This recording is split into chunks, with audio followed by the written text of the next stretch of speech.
Hello mga ka-friendship, ito po yung Zoo Residence Inn dito sa Tagaytay. Yan, ayan po yung camel.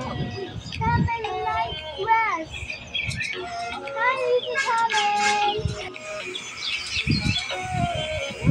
Pinapakain namin ang camel. Bigay mo sa kanya. Oh, yun ang cute. Oh, ayan. Camel. Camel, bite mo. Bite mo, camel. Bite mo. Pakain na namin yung camel. Wait, mommy. Ay, tagtago na naman siya. Hello. Ito makapasok ka yung Mommy. wala kasi tayong pangkain niya para lumitaw siya. Ayun ako, yun. Hi!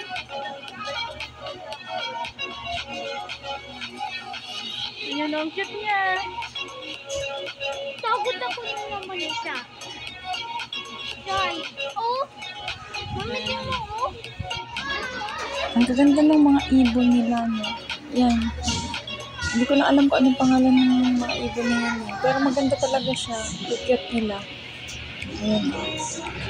Ngayon doon sa may kabila. Ang ganda din. Ano yan? Agila yan? Anggila yan. Anggila.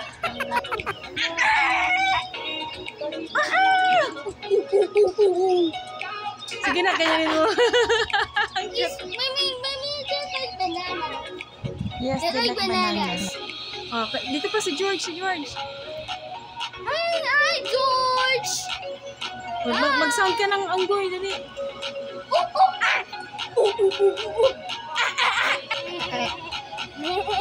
Dinadaya ng anak ko yung sound ng kambing, mga ka-friendship. Ayan, no? Kukuha niyo yung sound talaga, eh. Nakakatuwa, eh. Ayan, ang mga kambing. Ang haba ng sungay, oh. Ayan, nakakatuwa. Yan, mga ka-friendship mo, yung tunay na tiger talaga. Natutulog. Tutulog siya. Ito naman yung crocodile. Ayan. Natutulog din. What the crocodile is? Mga natutulog kasi busog. Pinakain. Kaya tulog ng tulog ang mga crocodile.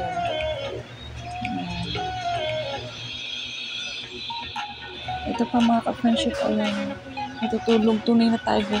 Iba pala talaga yung pag tunay na tiger, kahit nakakulong parang feeling mo nakakatakot sila. Paano kung hindi sila nakakulong, naku, baka sakaling nilapa na siguro kami niyan. Katakot din talaga. Nakita mo na yung tiger na to.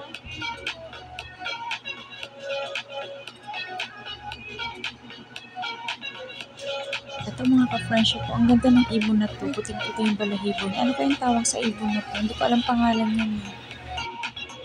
Ito mga ka-friendship, ito yung sea eagle. Ito pala Ayan. yung si Eagle. Ayan. Yan ang sea eagle.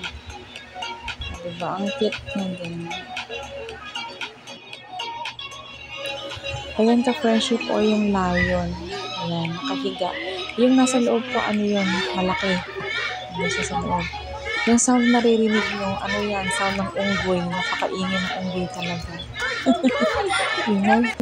Mga ka-friendship, pabalik na po kami. Ayan, pababa na. Kanina pa akyat, eh. Ayan, yung anak ko yung nakabag na pula, tsaka yung naka-black na yan. Anak ko yan. Pabalik na kami. At nagugutom na yung aking mga anak. Kakain na daw. Ayan. Salamat po sa panonood, mga ka-friendship. God bless you all.